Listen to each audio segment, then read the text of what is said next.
All right, so this is the portion of our podcast where we interview someone who is a big media insider, someone who is doing really good things, amazing things in the media industry. We call this our Audacious interview, and I'm very, very excited because this is my very first interview, and I called on a very close friend of mine. For those of you who watch the show, Eric always does these like amazing intros. So I tried to do one today. So my guest today has a very long and successful career in journalism. She's the former president of AABJ, the queen of the crawfish broil, only one of two people who can check Roland Martin, and Ronnie, Bobby, Ricky, Mike, Ralph, and Johnny's number one fan, and the only person who can say they've ever been my roommate. Please welcome Carol Gantt. Hello. Wait. Who's the other person that can check Roland? I want to know who that is. His wife. Oh, okay. Okay. You're right. I was like, who else? I thought you meant in the professional world. Oh, no. I meant there's probably only two people, and you, my friend, are one of them. I think you're the only other person outside of his wife who could do it. I can't think of anyone else at CNN who could do it. You're literally the only person. How are you? I'm good. So first, let me say this. Okay. Because we're media folks. Yes. All opinions that come out of my mouth are no reflection on Roland Martin. Okay. Let's get that disclaimer out of the way. I love it. Get it out of the way. So I don't want to know what she said. That's what Carol said. That's what Nathan and Jeannie Gantt's daughter said. Ooh, okay. That's what Leon and Clarissa's sister said. Okay. So let's get that clear. I love it. Put it out there. We're not blaming nothing on my employer because I still want my job. Okay. So we still need those checks. We still need those checks. I want to start with, as I said in your intro, you've had a very long and successful career in journalism. So my first question is, why journalism? Why did you pick that as a profession? I did not pick it. It picked me. Okay. I did not. I went to school all of my life. I was going to be an attorney. Sorry, I was going to say all my life I had to fight. All my life I had to fight. Well, yeah, that too. But no, I was a Perry Mason freak at a young age. Murder, She Wrote. Angela Lansbury. Yes. Law and Order. So I was a huge crime nut. Still am. Mm-hmm. Went to school for prelaw. Studied prelaw for a year and a half until I took that first constitutional law class that didn't. I was like, this ain't for me. But, it's still what I wanted to do. Then I ended up meeting this young lady who started telling me about this organization called NABJ that I've never heard about. And she wanted to start a chapter on campus. And all she needed was names on the Constitution to start it. Okay. So she used my name, cool. But she was also the weekend producer at one of the local stations. She was like, hey, we have this internship. I'm a sophomore. Do you want it? I'm like, I'm not doing TV. But I was bored. It didn't pay. So I was like, let me just figure it out. So I did that for maybe 3 months when I realized, this is kind of cool. And that's how I got into TV. It was not my first choice.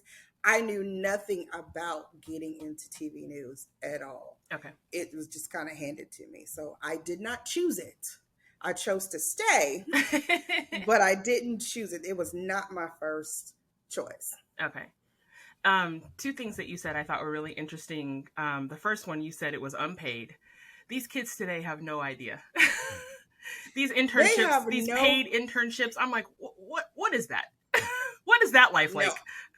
I had to convince my parents to let me stay during the Christmas break, to work at the mall during the seasonal time, to pay for me to stay for this internship. So I had to get a job. Mm-hmm. Right. And luckily, I had a friend who had an apartment. He had a townhouse. Allowed me to sleep on his sofa for free. I would catch the bus to the mall to go to work, and then catch the bus to the TV station, all because I had to prove something. My dad was like, "Nope, you're not doing it." I'm not. He had an extra car, wouldn't give me the extra car. Right. So I figured out a way how to make it work, and it worked. No, these children have no clue. No clue. What No it's clue. like to have to get a job, to work for free, to get an internship. Exactly. Yeah, no clue. The second thing that you said was interesting was I did not know that you were pre-law prior to getting into journalism, but you go on later and sort of fulfill that dream a little bit. Can you tell us a little bit about that? So I worked when I got to CNN. That was my dream job. Let's just stop there. Getting at CNN was a dream job. So I get to CNN, and then I was bored. Then I know where you're going, but I'll get to that. I was bored after getting off the overnight shifts. So I went ahead and got my paralegal degree. So I have an associate's degree in paralegal studies. And then I think like a year or two later, Court TV was acquired by CNN, and it was on HLN. Then I ended up getting a job as one of the trial researchers who researched all the trials there. And that's kind of where my two lives collided, where I was able to use my legal brain, which I always had, with television. So that was a great job until they decided to disband the unit. Yeah. Sapsuckers. Okay. When you said that, I was like, oh, okay, so you were pre-law, but you sort of end up getting into the field eventually anyway, just in a roundabout kind of way. Correct. I started this off by saying we call this our audacious interview, and I actually looked it up, and it says showing a willingness to take surprisingly bold risk. And that, to me, perfectly describes you and where you are in your career right now. Can you tell us a little bit about the bold move that you recently made that no one saw coming, probably not even you? Hell no, I didn't see that. Can I say hell no? Yeah, you're fine. Okay. You can cuss, it's fine. Shit, this was not my plan at all. It was because, like I said, CNN was my job, right? That was where I've always wanted to be. That was my goal at 19. I was like, I'm moving to Atlanta. I don't know what the hell for, but I'm moving to Atlanta. Ended up going all the way around the state of Georgia in Columbus to Augusta before I got to Atlanta. And I was like, I'm not leaving. Set up root, bought a house. It was great, right? Then CNN was not moving me the way I wanted to be moved. Yeah. So I left there to take a management job that was probably the worst mistake I ever made, but also ended up being the best thing that I ever did. Yeah. You'll ask me about that later. We'll go into that. So with that part of it, there's some things that happened. That job did not work out. I got fired from that job a week before the pandemic. A week before the pandemic is where I got fired. So 2020 produced the pandemic, produced me losing the love of my life, produced me like, where in the hell do I go from here? Right? So in 2021, this is real funny. An ex came to me and he was like, we hadn't talked in a while. He was like, hey, I had this dream. I was like, what? And I was like, please don't tell me you dream about us getting back together, because that's not happening. But that wasn't the dream. He's like, I had this dream that you were running Roland Martin's Atlanta office. This was in January. Wow. And I was like, you done lost your damn mind. First of all, no. Secondly, he doesn't even have an office in Atlanta. So I know that's bullshit. So that's not going to happen. Left it alone. I'm still looking for a job. No one's really hiring. I ended up freelancing for Georgia Public Television for a while, which was great money. It was good. I worked like 4 hours and made great money. So that was good. Then I was like, okay, Lord, this savings is running out and my mortgage is coming every month. So in March, I got a call from an NABJ buddy, and she was like, hey, Dr. Brooks, who I know from working with student projects with NABJ, was like, she wants you to call her. I'm like, for what? Like, she know my number. Like, what's going on? Roland needs a producer. And I just started laughing. And she was like, what's so funny? I was like, girl, hell no. Yo, no. Not happening. One, the job wasn't in Atlanta. I wasn't trying to move. And two, no. Just like not doing that. Yeah. So she was like, call her anyway. So I called Dr. Brooks. She was like, send him your resume. I was like, Dr. Brooks, listen, I just left a bad situation. I am not moving for some foolishness. Yeah. She's like, no. I'm telling you, y'all work great together. He needs you. You need to get out of Atlanta. Like, it was this whole thing. And I was like, lady, you lost your mind. But because I respect you, I'm going to follow through with it. Okay. So I sent him my resume. Not even an hour later, he's like, let's have a meeting on Friday. We talked. It was at that point that my perspective of him changed, because, I didn't know him. Mm-hmm. I just, saw him around or whatever. Perspective of him changed, and I understood his vision.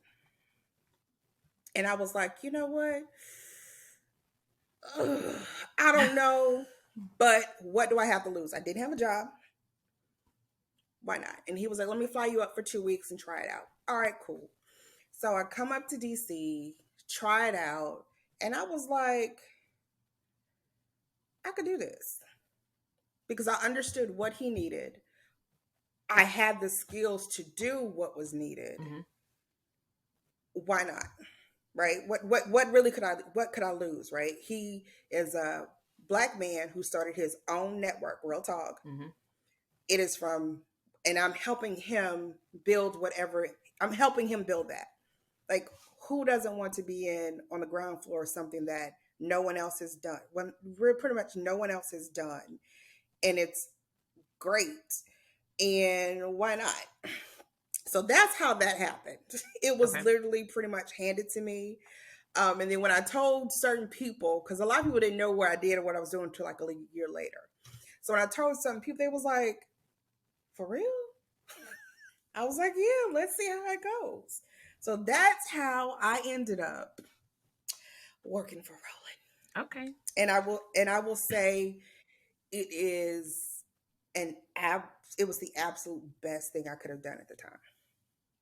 So there was a blessing in that setback with there was. And I didn't realize I needed to leave Atlanta until after I left. Yeah.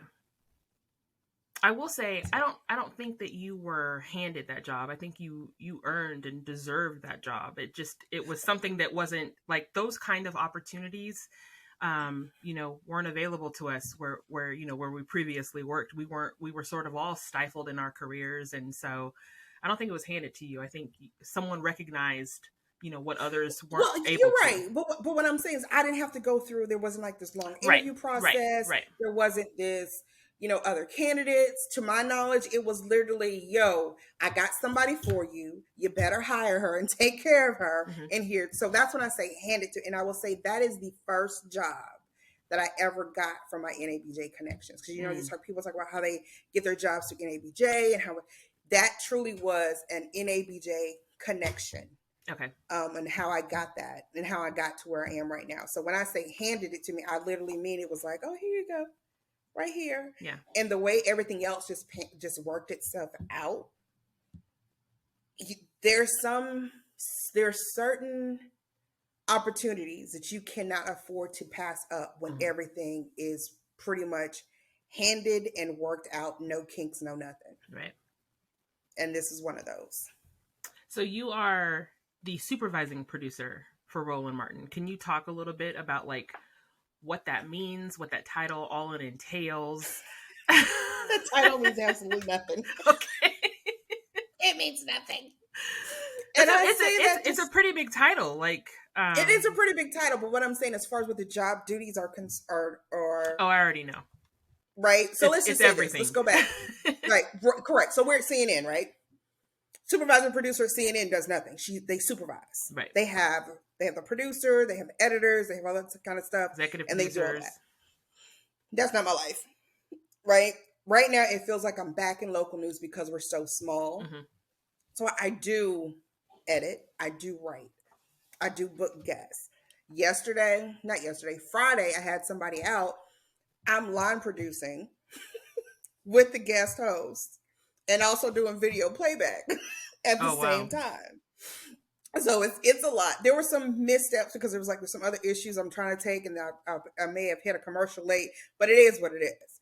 So I'm saying all that to say that there is not much I don't do. I order supplies, I stack supplies, I buy supplies, I open the mail, I mail stuff off. I help with scheduling, I help with writing, I train interns. I try to learn other aspects of stuff. Like the graphics and I don't get along, so I'm gonna stop that foolishness, right? So there is. I'll say this: there is not much that I don't do when it comes to putting the show together. So what that title is that it is truly my job to make sure that on a daily basis, everybody is doing what they're supposed to do, or at least trying to. I help remove roadblocks of those who can't do what they're supposed to do, or at least try to. And most of my staff is under the age of 30. Oh, wow. Oh, my gosh. Which means they could truly be my kids. Right. Like, for real. One little girl was like, "You've been doing this longer than I've been alive. Girl, get out of my office." Exactly. And she was telling the truth. She was born in 97. I started in 96. Right. Like, get out. We're not having this conversation right now, right? So it's truly it could be a counselor, a mom, a big sister. It could be, I'm about to come in here, you about to get cussed out because you did something stupid. So everything encompassing in that, I'm also the manager. So there are disciplinary issues that I have to deal with. I don't like that. Yeah. Right? So like that's what I'm saying. The title means nothing for the most part, other than I'm pretty much in charge when Roland's not there. Okay. So you're the HBIC.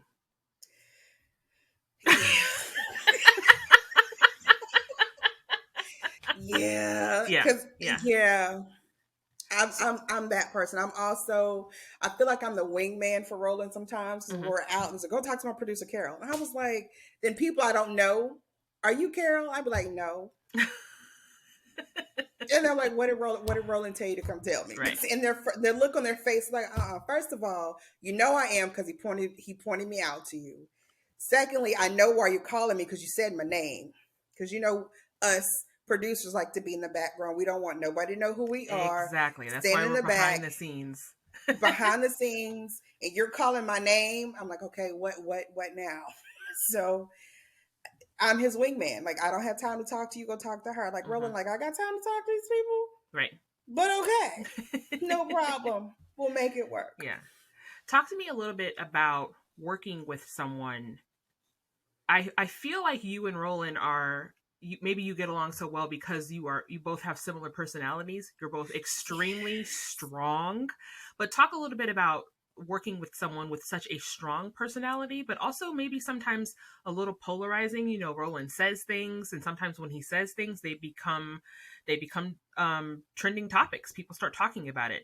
Most recently, he was saying something about Byron Allen and his purchase of the Griot. Like, talk about what it's like to work with someone with such a strong personality, and also maybe like, do you feel like you have to defend him, or do you deflect, or like, what do you do?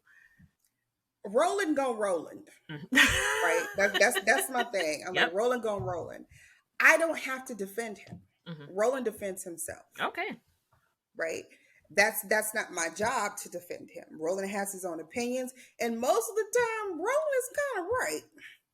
Right? If you really listen to what he's saying and kind of take the shock out of it, what he says makes sense. You may not agree with it, but it makes sense from the perspective in which he's presenting it.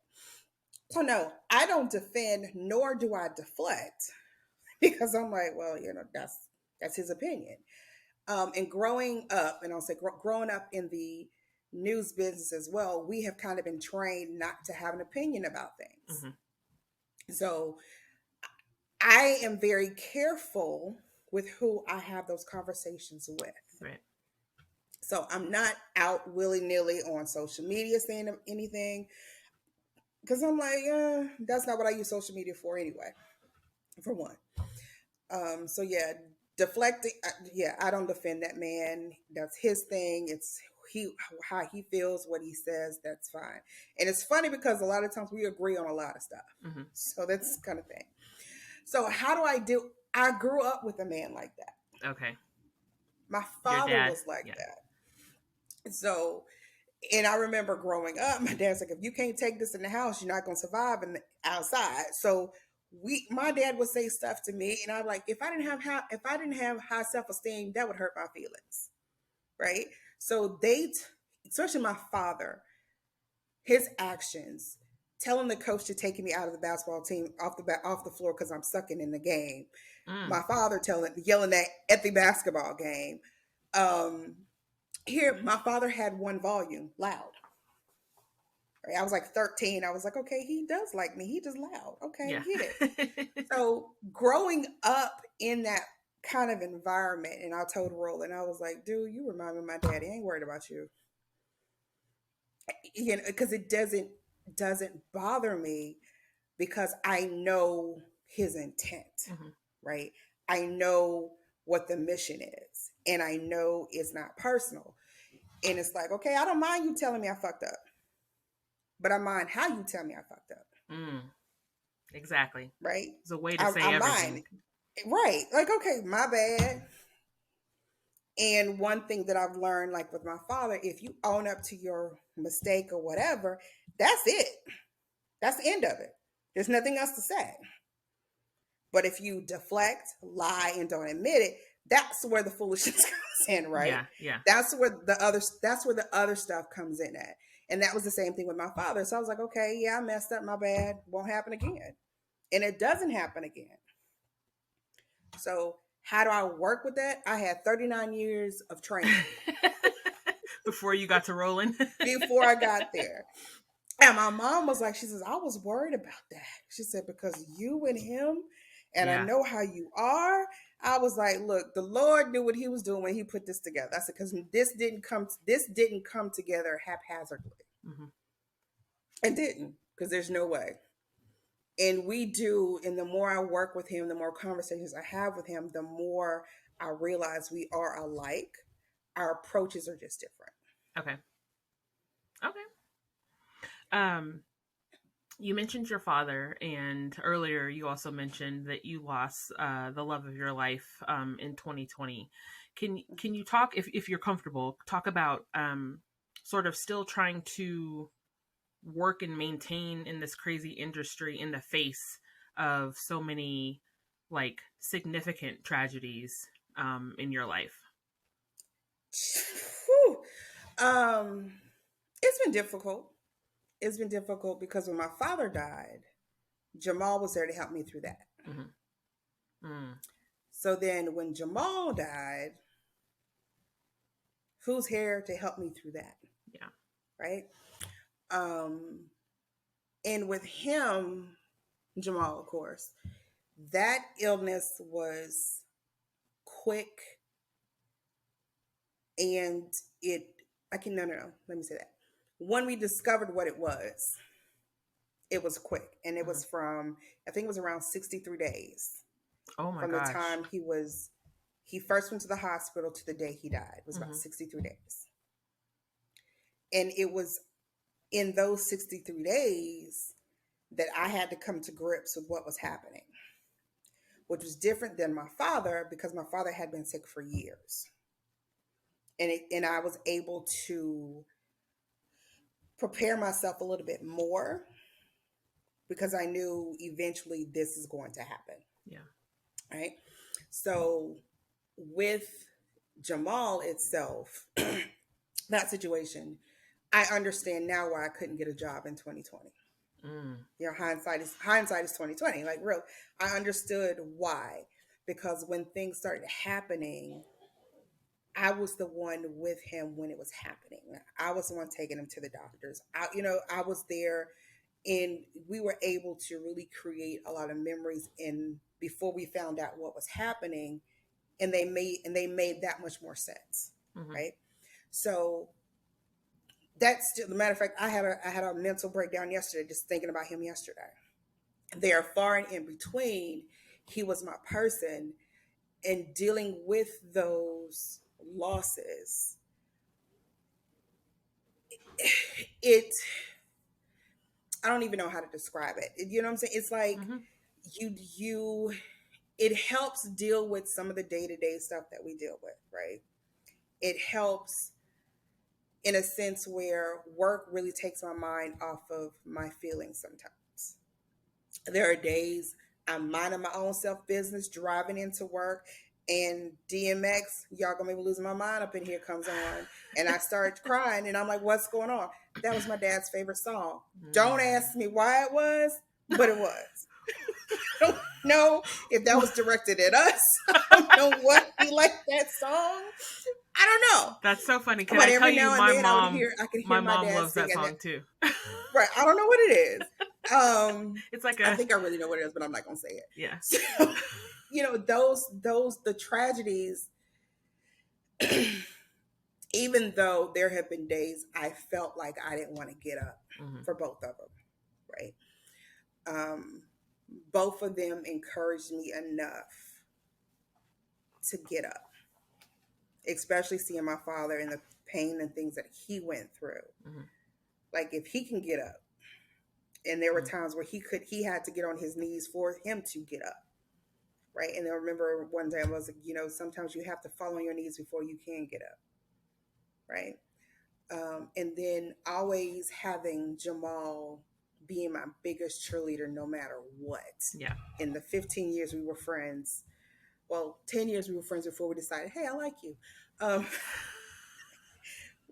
Him always telling me I was good enough and I was beautiful and I was the shit, and just telling him, just showing him little things, and him always saying, you got this, you got this. Those are the things that I still draw on to get up. So it's difficult. I don't know if I'm answering your question. I'm just rambling. Yeah, but anyway. no, you are. You are. Those things really do make us stronger. But I learned through my father that the things we go through aren't for us.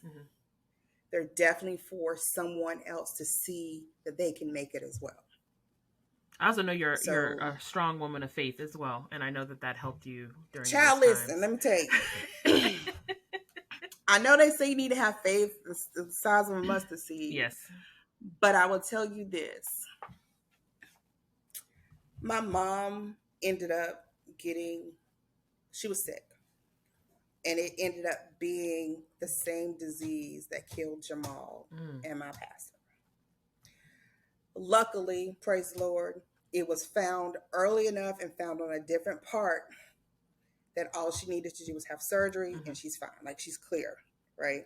But let me tell you, when she told me what it was, me, Lord Jesus, the Holy Spirit, and everybody up there had a whole different kind of conversation. I bet. And it was not a pretty one. Y'all know Jesus went to the temple, turned the tables over. I don't know why people keep talking about Jesus didn't curse. Jesus cussed everybody out. So I'm telling you now, I was cussing everybody out because I was like, dude, I just went through this. Yeah. Not only that, but my pastor died from this. And now, like, in the span of, what year is this, 22?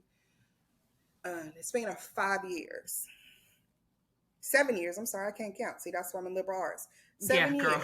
See, and I'm just agreeing. I'm like, you were just shaking your head, agreeing with me, right? Girl, everybody knows if you want to confuse a journalist, give them a math problem, girl. We can't count. Can't do it. So in a span of 7 years, already had 3 influential people die in my life. Yeah. 2 had the same disease, and now my mama's rolling up with the same one that the last 2 died. Oh, we have a problem. Yeah. And I expressed all of my problems, and whatever. But I had to get that out. Yeah. Had to get that out. So yes, I am absolutely grateful that God has blessed my mom to be okay. But we have to admit there are times our faith is shaken. That doesn't mean I didn't have faith that my mother wasn't going to be healed. I was still grieving from the last one. Yeah. And I'm supposed to say, oh, Lord, whatever you desire. Hell no, that is not what I said.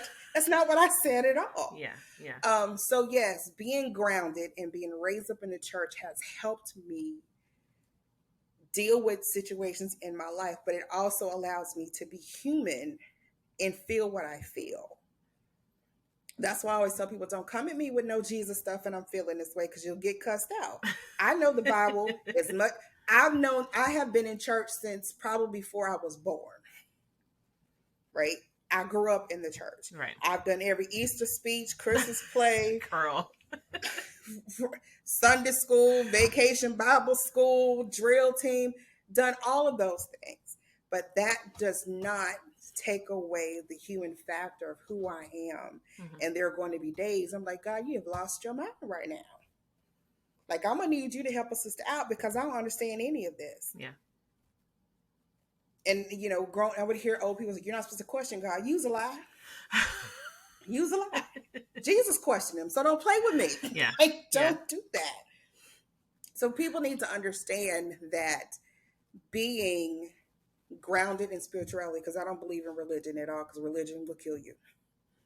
Literally will kill you.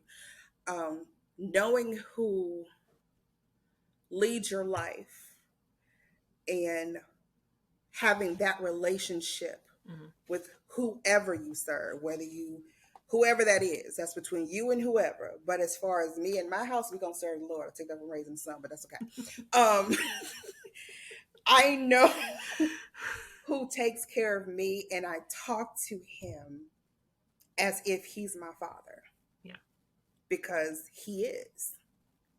And if I can't sit down and have an open, honest conversation with my father, what kind of relationship is that? Yeah. All right, you better take us to church on this podcast. It is Sunday. My Cash Sunday. app is for you know, just like a black pastor. You know, here comes off. Your pastor complexion plate, you know. As you were talking, though, I was thinking, I'm gonna get you that shirt that says "I love Jesus, but I cuss a little." I love Jesus, but I'll knuck if you buck. How about that part? Okay. Try Jesus, don't try me. Exactly. Right? I remember so many. So funny. I remember growing up, moving around a whole lot, always being the new kid, because it's kind of how my life was. And I would have people, you know, teasing, because, you know, the new kid gets it. Mm-hmm. New kids gets it. And my mom would try to be, what would Jesus do? First of all, I'm not Jesus. So what Jesus would do, but wait, he turned, and that's when, and it was so funny. It was like, I think it was that Sunday, they were talking about Jesus in the temple turnover. I was like, well, hell, if Jesus turning over tables, that's what Jesus would do. Mm-hmm. So, okay, this is what we're going to do. And when I said that, she's like, no, turn the other cheek. No, ma'am, Jesus turned over tables. Right. So it was at that point, it made me understand the human side of who Jesus was, and that he could get angry and feel some type of way as well. So if Jesus is the Son of God and God is my Father and I was made in his image, then I'm cool feeling the way I'm feeling right now. Yeah, exactly. So don't try to throw a Bible verse at me. Did you read the whole chapter? What's the context of what you just read? Yeah. So that's why people didn't like me teaching. And when I got into the women's ministry, because I'd be like, that ain't what that meant. That's well, you give me a very nice segue, because my next question is, you do something that doesn't get a lot of recognition, and I don't know that a lot of people know, but it's something that is very, very vital. You do it at NABJ. You work with the students and the next crop of journalists that are coming up in this crazy profession that we love. Talk to us a little bit about what you do for the kids that you love so much. I know you do at NABJ. Them children get on my nerves, girl. So what I do with that, and this actually ties back to my dad. Like everything, there's a reason why I'm doing everything I've done. So NABJ, I didn't really get active until I needed a job in 2013. Put that out there. That was my first conference in 2013 in Orlando, which is great because I didn't have to pay for a hotel because I stayed with my brother. It was real cheap, and my brother paid for the conference, so I had to pay for nothing. Nice. Went there looking for a job, didn't do it. Ended up getting back on at CNN for a while. So then I went to the next conference in 2014, and I'm there, and I'm like, there ain't shit for me at this conference. The workshops didn't speak to me. A lot of those workshops at that time were geared towards emerging journalists, and I'm talking about like college students And then you had those who were like in mid-career. I wasn't necessarily mid-career, but there wasn't anything that would help me move towards advancing my career. Right. So I was like, whatever. So I spent 14 and 15 and 16 just going to the conferences trying to get acclimated to things in that nature. So when my dad died, we're at his viewing the night before the funeral, and I'm seeing all these people I've never seen before. Never seen them. But they have these stories of what my father did for him, for them. And I was like, he never said anything. But I remember growing up, my father would always say, folks don't need to know what you're doing. You're doing it because, that's what you're supposed to do. You're supposed to help your fellow man, that kind of thing. So it was in that moment, I was like, what's my legacy? What am I leaving behind? Who am I helping? What's my purpose in that sense? So I kind of milled around, tried to figure it out. Then I got involved in AABJ. And I was like, this ain't really, I like it, but it's still not, I'm not helping anybody in a sense. So then I don't know how I came across an application to help with the student project. So I was like, that could be kind of fun, hanging out with the kids, teaching them some stuff, learning some stuff, whatever. So I applied, got in. And then the next year I did it again. The next year I ended up, you're going to be the co-chair. Like, wait, what? How did that happen? Yeah. So all of that to say, it was my father's legacy that influenced me to start leaving one, because I don't have kids. Right. I don't have kids. So usually when you think of a legacy, your lineage, you think about the children that you leave behind. But if you don't have that, then what do you do? And it was at that point I realized that some of the mistakes and missteps that I made in my career, I could definitely help the next ones who come up, because I went to a predominantly white school. I didn't have any professors that looked like me in the field that I was in. When I graduated, I was the only Black girl in broadcast that graduated, and the only one who had a job.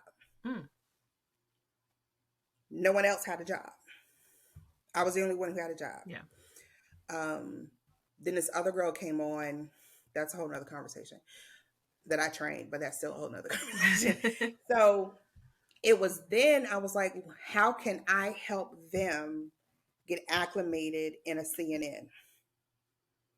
Because even though I tried to reach out to some of the Black women at CNN, I got the cold shoulder in many perspectives, right?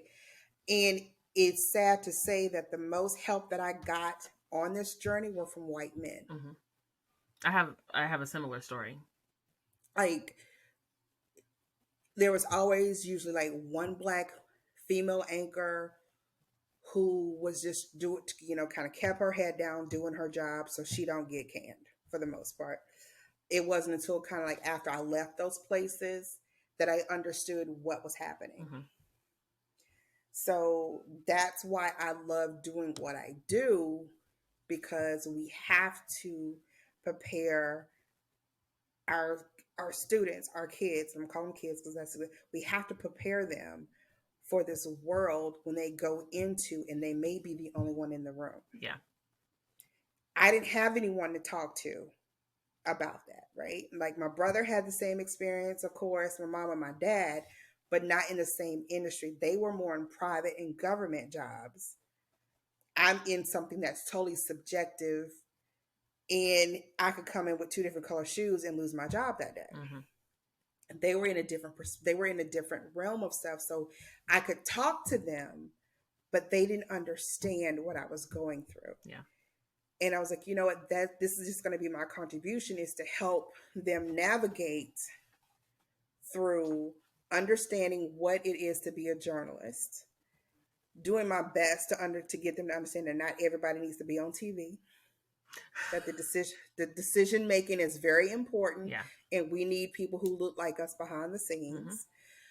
I ain't been doing too good on that part because everybody still wants to be on TV. I know. Right. So that's where my passion is. And I try to do that with my staff as well because they're young, Mm-hmm. to get them to understand like this opportunity that we have right now is unlike any you will have in any newsroom. Yeah. You have access to all of these tools and resources to make you a better journalist. Then you need to take advantage of that.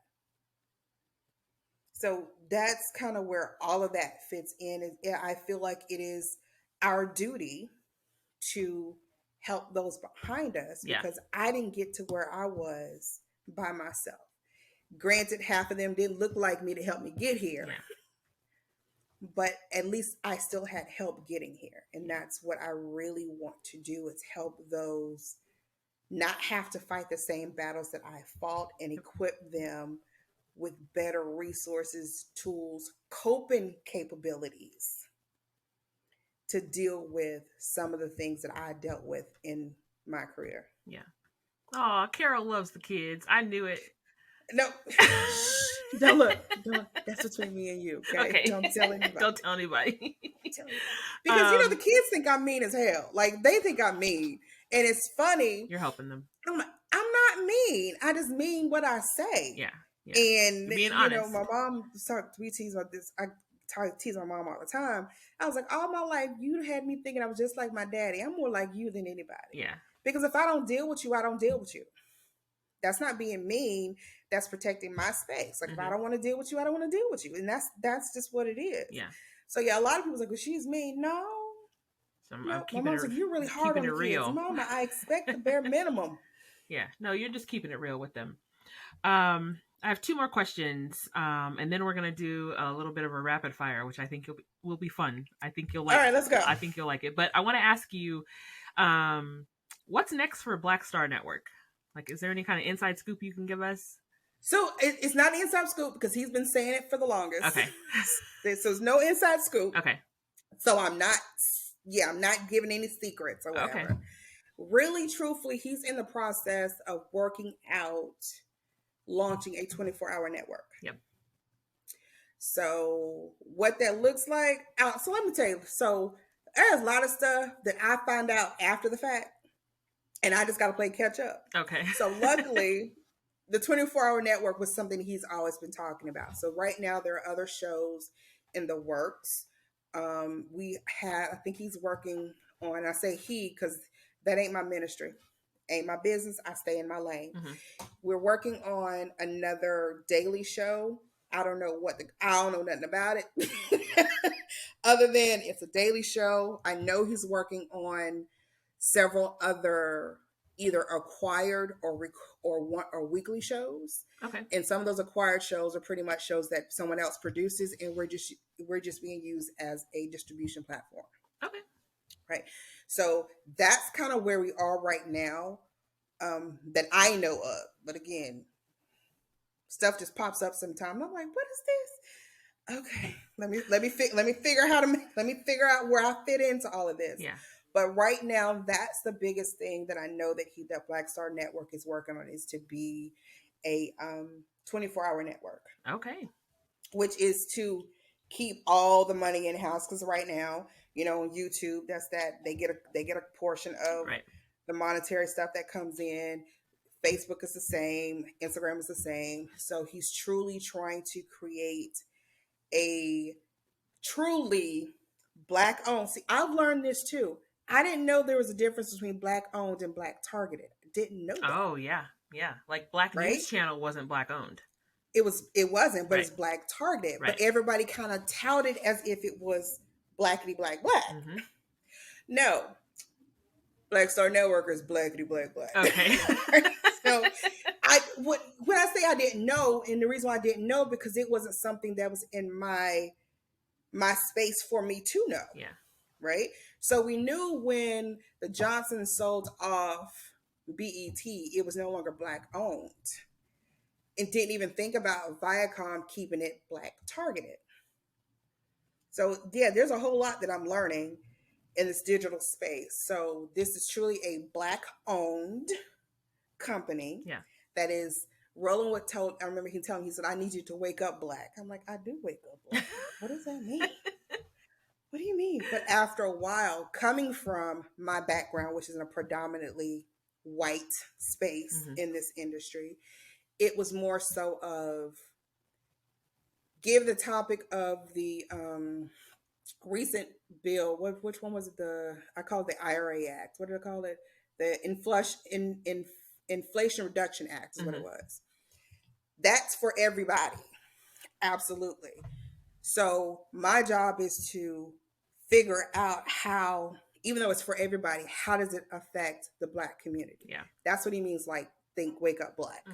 First day he told me, I'm looking at him like, what the hell? Dude, do you see my face? I am black. But it's the way we spin the stories. Yeah. And spin is the wrong word. The way we present the stories in a way that we as a Black community can understand what this means for me. How does it affect my family? And if there's something that needs to be done, how can I do that? I love that. And I love that because you and I both have worked in for companies where we're presenting ideas and presenting stories and they get shot down. And so now this is an opportunity for you. Like, you're living every Black journalist dream. I think you get to come up with ideas that actually get greenlit instead of just like, now we'll pass. Right. We could tell so many stories. While we're on that topic, though, my last question to you is, what, if anything, would you change about our profession? It's probably not just one thing, but there's more. There's so many. One of the things that I would absolutely change about my profession is the battle that people who look like us have to fight on a daily basis. Yep. And when I say that, I'm saying this from experience. Walking into a space where I am judged because I'm Black. Yeah. In a space where I have to be so sensitive in order not to make Karen feel uncomfortable. Ooh, not Karen. And I'm saying this from because I know. Getting it. So Karen doesn't feel uncomfortable. Yeah. That she's intimidated just by my mere presence before I even open my mouth. And then have to be so intentional about my words so I don't come across as the angry Black woman, the girl with the chip on her shoulder. And I'm telling you everything that I've been called. She thinks she's better than me. Oh, you think you're so smart. It's not my fault that the question you asked, I have a degree in and I can answer that. Oh.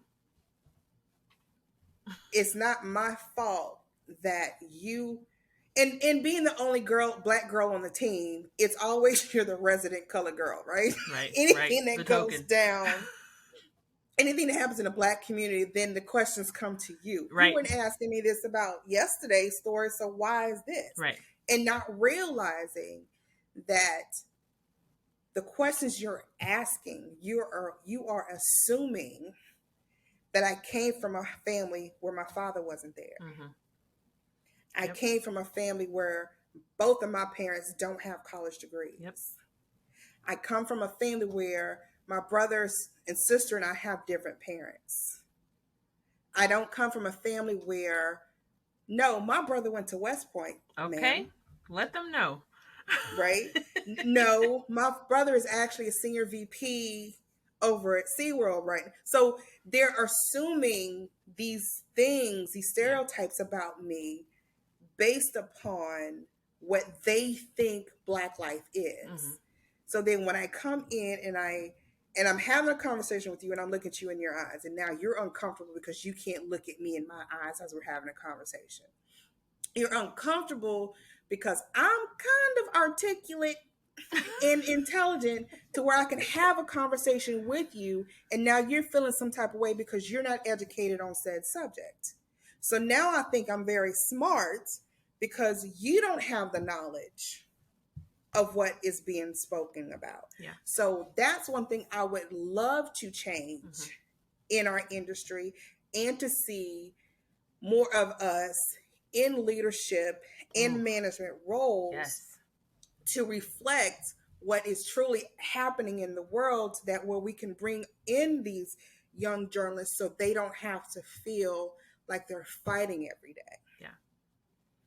So if I could change anything, that would probably be the main thing I would want to change, is just how people see us when we walk in a room. Yeah. And a lot of that, I'm going to say this, going to piss somebody off, but I don't care. A lot of that is because the younger generations of us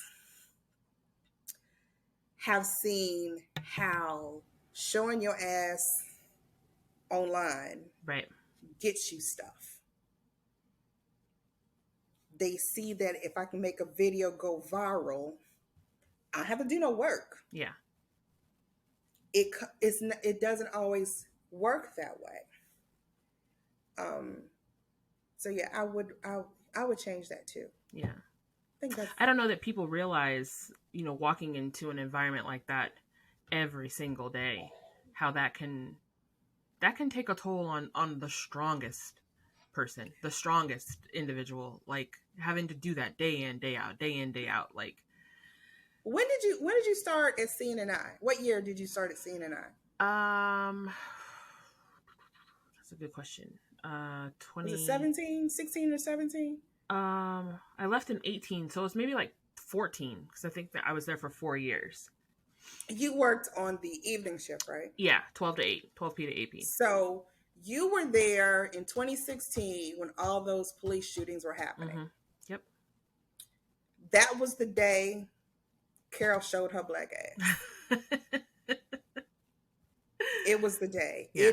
It was just after Philando Castile. Yep. And that same week, I think there were 2 more police shootings that week. Yep. I remember because I had a friend of mine who taught at Oglethorpe come in. She's a wonderful lady. I had her coming in as a guest. And I told this story the other day. And this particular day, I was doing the 3 shows. And the last show, I was doing the show with Robin Curnow. And I think that's CNN. I forgot the name of that show. Whatever it was. It was a 12 o'clock show. Yeah. And we had already been showing the police shootings. So the EP comes out. And she's, oh my God, we have breaking news. We need to drop a story. And they're like, what do you want to drop? And they dropped the shooting story of the black man in the cup. And I walk in, I'm hearing all this. I'm like, what's going on? Oh, we have breaking news. We're dropping such and such story. Okay. I'm thinking it had to be a huge story, right? Yeah. What's the story? Angelina and Brad. No. Just filed for divorce. Oh, wow. Wow. I stood up and said, you got to be fucking kidding me. Because the newsroom is kind of quiet, and you remember where I was sitting on the back. Yep. I literally stood up and said, you got to be fucking kidding me. Yeah. And I said, you know what? I need a moment. Yeah. Yeah. And I walked out. We've all had one of those moments. Right. I need a moment. It just happened. My friend who was either leaving or whatever, and Robin heard me. Love Robin Curnow. Robin Curnow was the coolest, whitest South African chick I've ever met in my life. I love her. It's funny that I related more to a white South African woman than I did to an American woman. Like that just kind of blew me, right? She ended up seeing my friend who was there as a guest. She says, I need you to go talk to Carol. She's having a problem. She needs somebody, and I can't be that for her. And it was in that moment that I realized they don't have a clue as to why that was a dumb move. It was stupid. And the reason was, well, they do a lot of work around. Yeah, tell the story, but Right. you're going to bring a live reporter in Mm-hmm. to take up again about 5 to 7 minutes about a divorce versus a black man who was just shot and killed Yeah. unjustly by a cop. Yeah. So it was in that moment, I'm like, y'all don't even see me as a person. Yeah. And I feel Y'all like don't recognize that. we have all had one of those breaking point moments. Mine is actually, and I won't go into great detail because this is about you and your interview, but I had a similar situation during the Trayvon Martin incident. We were doing two separate stories on green water because it was St. Patrick's Day, but we Mm-hmm. had nothing in our show about Trayvon Martin, and I lost it. Like, and I didn't say anything. I sent a very strongly worded email at the time to my EP and Don Lemon, and then I walked downstairs to get some food, and they were waiting for me when I came back. They're like, Valerie, we need to have a conversation. But that conversation ended up leading to a special that we did on Trayvon Martin because I just couldn't understand why that wasn't in our show. But the fact that, they had colored the river somewhere in Chicago green, I just Great. And like here's the thing. and, Here's the thing. and They excited do about that. it. But wait, they do that every year. Yeah. That is a Yeah. tradition. Yeah. Yeah. Like, Just and for us, yeah. it's as if when you're in those situations, as is like I said, you don't see me. Yeah. You don't value who I am, and anyone who says they don't see color get cussed out immediately. Yeah. Right. I understand what you're trying to say, but what you're actually saying is you're dismissing me and everything that I have experienced. Yep.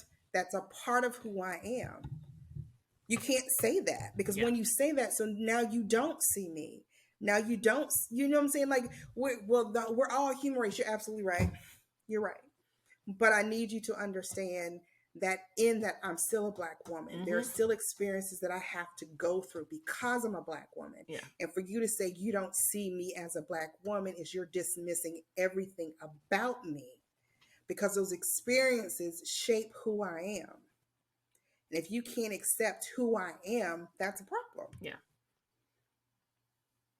That's a problem. Girl, we yeah, could talk about this all day. Yes, we could. Because these folks. But like, I love that you are now in a place and in a space where the ideas that you have, the stories that are important to you, you now get to put that out into the world because it's needed and we need to see those. We need to see those absolutely. stories. There's a story that I'm trying to get guests on right now that Mhm. I ain't never heard. And it happened like 2 months ago. Yeah. And like, I didn't hear this and see this. So the stories that need to be told, it's like maybe one story that some local station did in the D block Right. somewhere. Right. Or they all start as a local story somewhere, Right. Or something. And I'm just going through my carefully crafted Google searches and trying to find things. And we are a platform where we lend more than a 5 to 7 minute segment Mm-hmm. about X, Y, and Z. Yeah. About whatever that is. Like, we're about to go balls to the wall with this Colorado shooting. Yeah. This week. Yep. And I'm looking at it and I'm like, wait, what? What? About to go. We got an inquiry the other day about an AG, a Tampa attorney, the district attorney or AG who got fired by DeSantis because he refuses to comply with the abortion ban Mm-hmm. and transgender stuff. Right. Huh? So it's those stories that we absolutely get a chance to sit down, go into, get the human aspect of it. And there have been stories that have blown up from segments that we've done. So yeah, I love the space I'm in right now. I'm happy for you. I'm so happy for you. you. Now, before we go, I told you I wanted to do a quick little rapid fire with you. Okay. So just whatever is the first one that comes to your mind, just answer and let me know what you think. Once again, I'm going to say anything that comes out of my mouth, it's not a reflection of where I work. Right. Okay. Right. I think this Blame will be my interesting. mom and my daddy. I think this will be interesting. Okay. Coke or Pepsi? Coke. Okay. Good answer. Good answer. Like Pepsi is gross. It is. It's disgusting. And I'm from Texas, so I know it's it's terrible. Team Coke Y'all all the Pepsi way. drinkers, don't come for me. I ain't the one you want. Don't do that. Bid, whist, or Uno? Did you take that from my post? I did.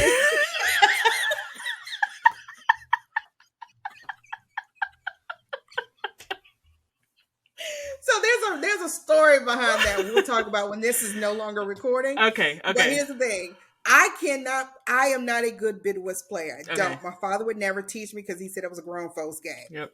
So what's the taking answer? away the context of which I put that out, I'm going to say Uno.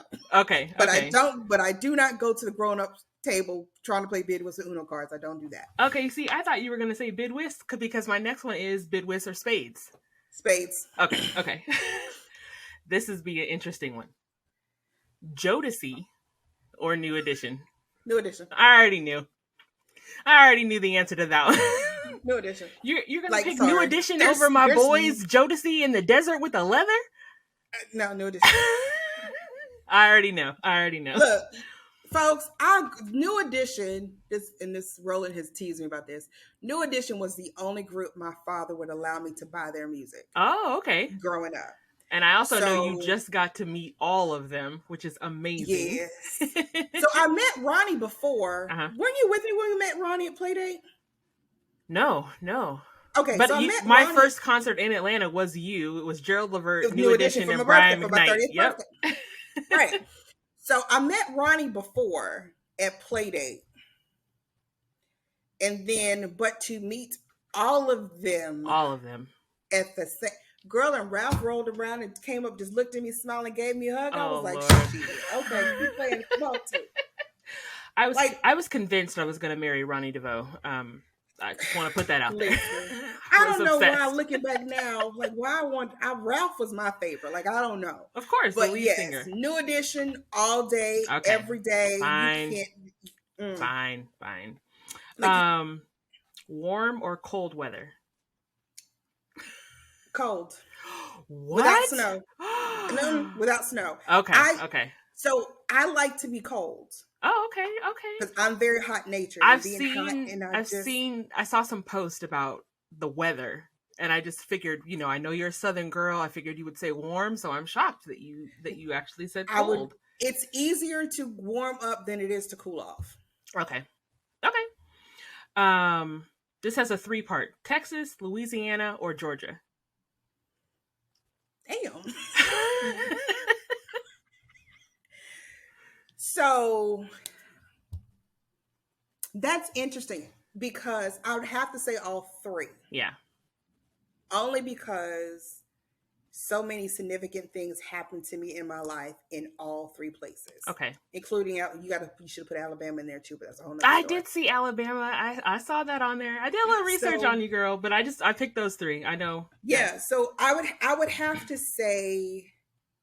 So yeah, I'd have to say all 3 of them because they all contributed to who I am today. Yeah. Okay. Crawfish or crab legs? Neither. Oh, what? I don't eat them things. Carol, you had a crawfish broil at your... I cook anything. That don't mean I eat it. How am I just realizing? I don't know. You're absolutely right. The spring fling was always a crawfish broil. You're absolutely correct. Yes, it was my first time ever having it. It was amazing. I was like, I did not suck the brains out of the head. I can't. I cannot do it. Once you told me those were brains, I was like, I can't do this. I can't do this. The only seafood that I eat or crustaceans or anything is fish. And I get talked about it all the time. Oh my God, how did I not know you don't eat crawfish? You don't know me at all. I don't. You had a crawfish broil at your house. What? Yeah, no, none of that. Oh my gosh. Okay, last one. This is probably my favorite one.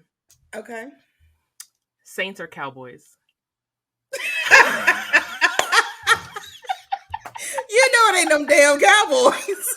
You already knew that, I know ma'am. your dad is a Cowboys fan, so My dad, no. I thought you told me My your mom is. Oh, My your mom. mom Okay, is. okay. I knew somebody. My I thought you said it was your father, father.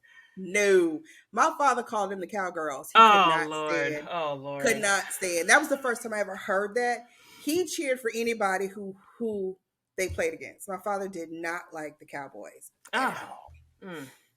I already knew your answer to that one too. I just had I to know. throw that one in there. I know Like, you you are know damn Saints well. all day. Wait, where's my Saints at? Oh wait, hold on. Hold on. Oh, you're gonna. Oh Lord, now you're gonna go grab it.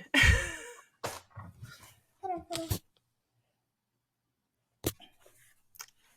Perfect way to end the interview. I know, right? Carol, I want to thank you so much for being my very first interview on the Unmitigated Gall podcast. You are living an absolutely audacious life, and I just want you to know that I'm very proud of you.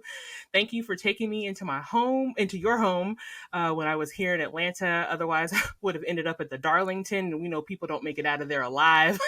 Listen, and I think you still owe me some rent money, but we're gonna let that go.